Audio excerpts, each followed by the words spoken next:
RTP.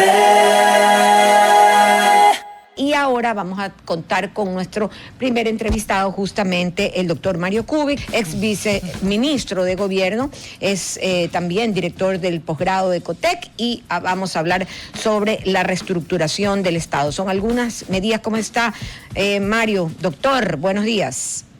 América, muy buenos días a todos quienes hacen el programa y a quienes escuchan y ven el programa también.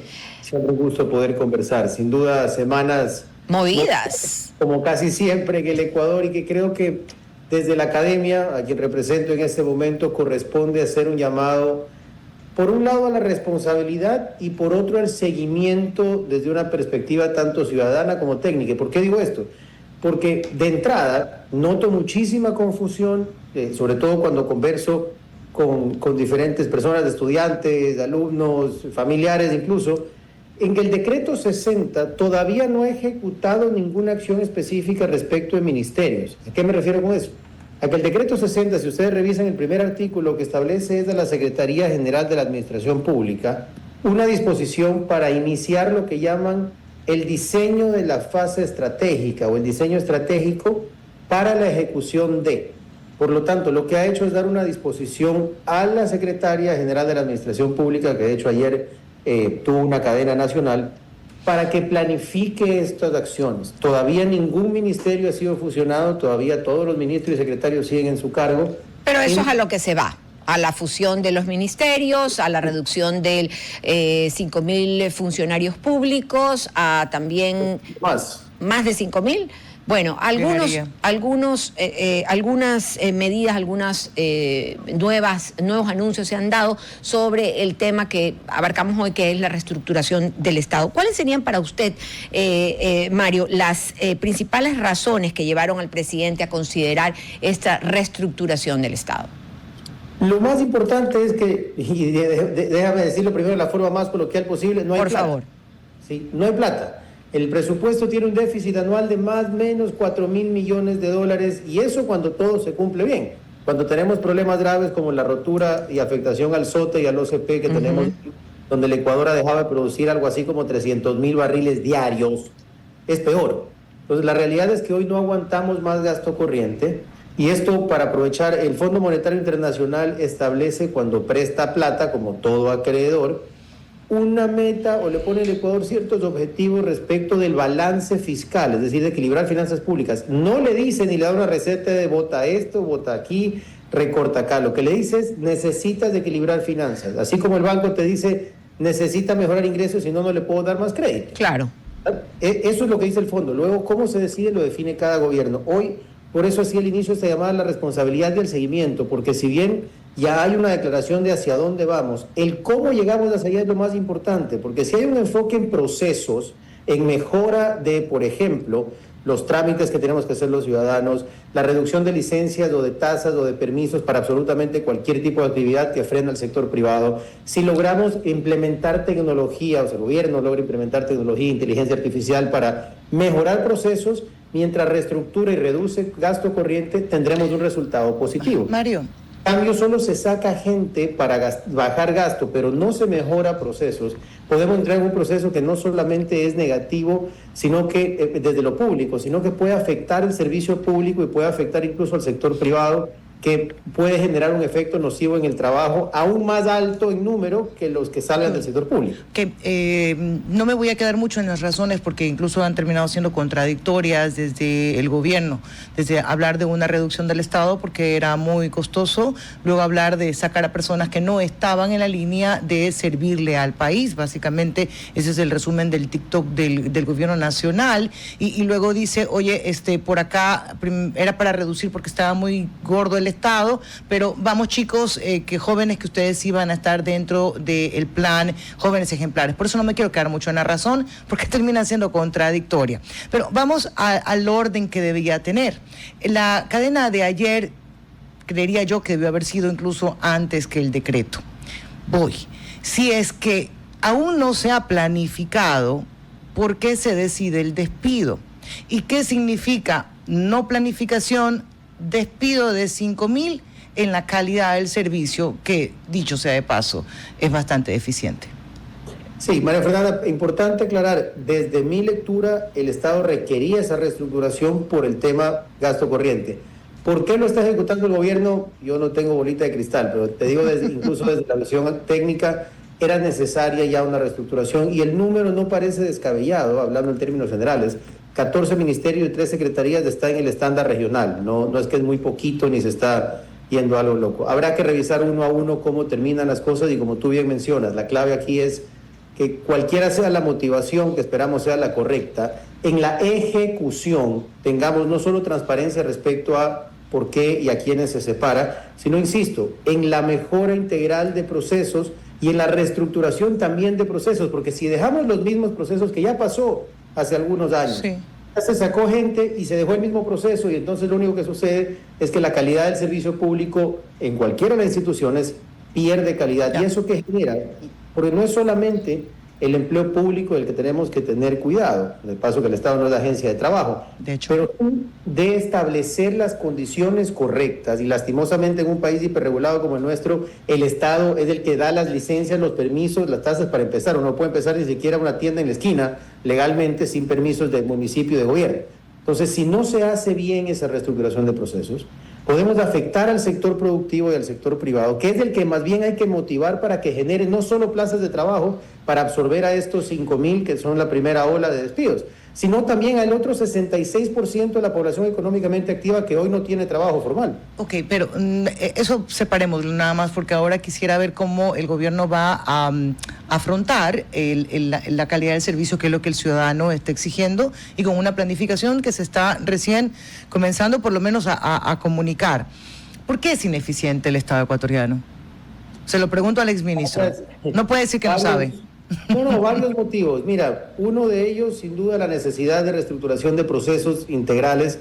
El tiempo que estuvimos en el Ministerio de Gobierno fueron 10 meses, realmente fue de un nivel de tsunamis políticos que no era el momento de hacer reestructuraciones, y por eso hoy, de manera transparente y sin ser parte de un gobierno, digo, es necesario en el cómo está el detalle, porque había demasiados reprocesos, demasiados puntos por los que pasaba algo que tomaba un montón de tiempo en contratación pública. Había reformas necesarias que hacer, hay reformas necesarias que implementar, además no solamente se hace por ley, y después empezar a salir de ciertas taras que se han ido generando por una visión estatista en la que el Estado tiene que ser papá y dueño de absolutamente todo. Y uno de los mejores ejemplos de cómo eso sale mal es el petróleo. En la producción petrolera teníamos una producción por encima de los 500,000 barriles diarios, hoy estamos por debajo de los 400,000, sin accidentes del SOTA y el OCP, y no tenemos inversión extranjera generando nueva exploración, y no tenemos nueva explotación, y para colmo entramos en tonterías ideológicas como cerrar el Yasuní, que ya estaba productivo.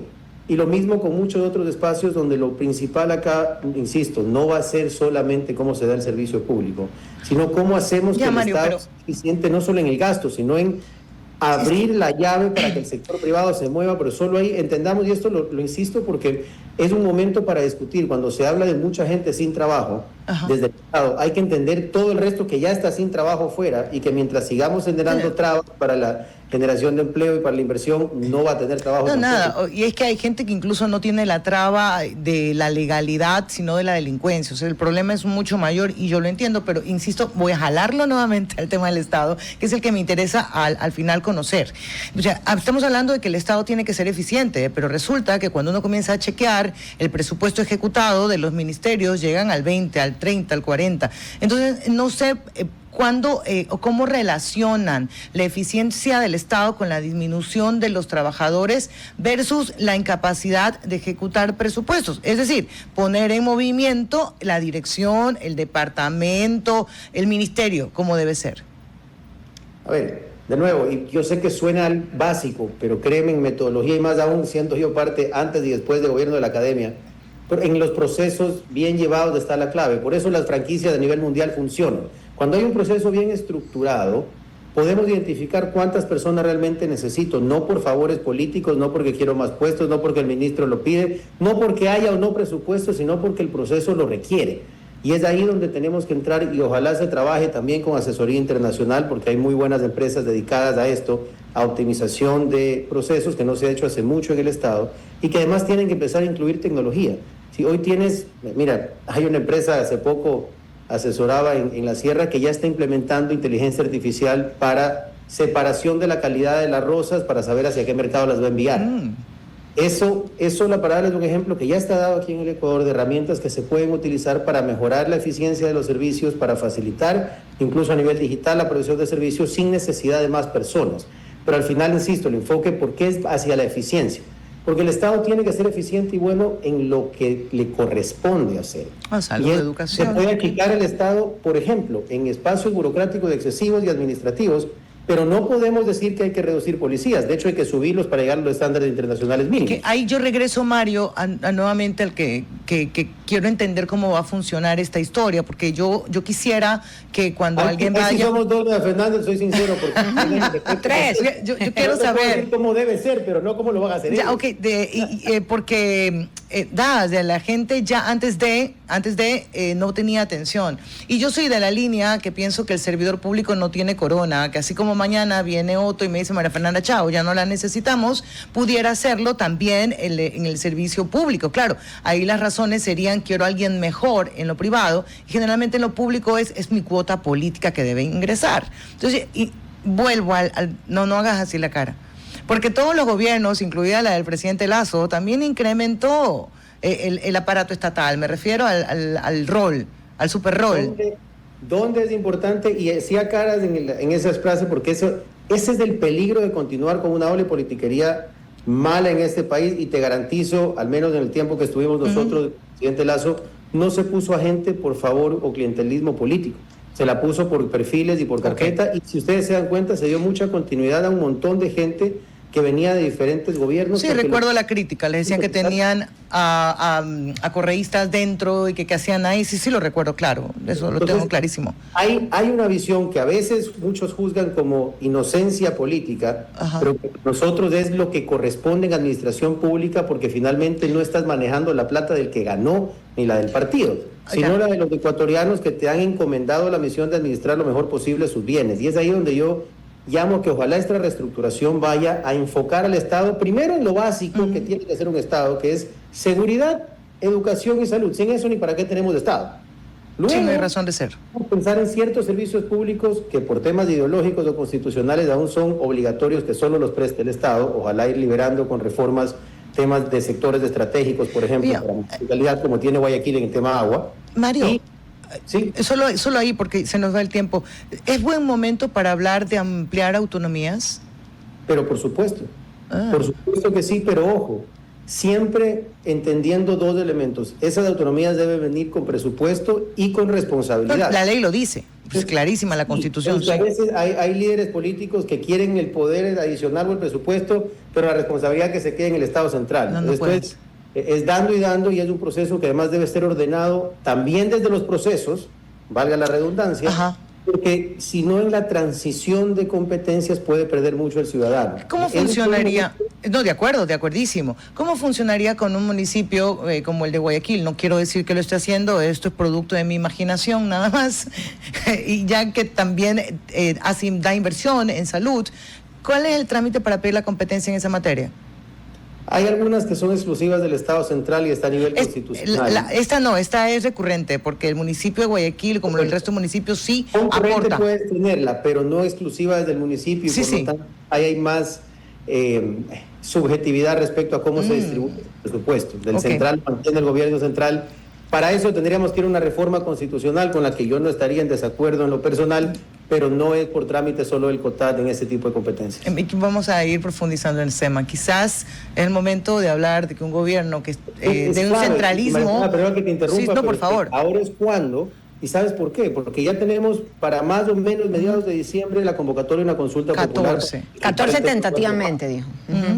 Tentativamente de diciembre, digamos de enero. Todavía estamos a tiempo, apretados por la Corte Constitucional y sus tiempos, pero todavía para ingresar algunas preguntas, sea de enmiendas o de procesos de reforma constitucional importantes, que ingresen en ese mismo proceso para ser eficientes también en el gasto, como venimos hablando, ya que se va a gastar plata para ir a una votación. Aprovechemos a discutir algunos temas, ya que abrimos un proceso de reestructuración del Estado, que de paso, por cierto, y aquí la voy a dejar como pregunta, yo no sé por qué se emitió y se publicó el decreto 60. Gran comunicador, exministro. Eso puede haber sido un memo. interno a la Claro, Secretaria sí. General de la Administración No. Pública. El decreto ejecutivo es necesario cuando ya se va a fusionar. Exacto. Mario, solo para terminar, porque ya nos dicen que tenemos que irnos al corte comercial.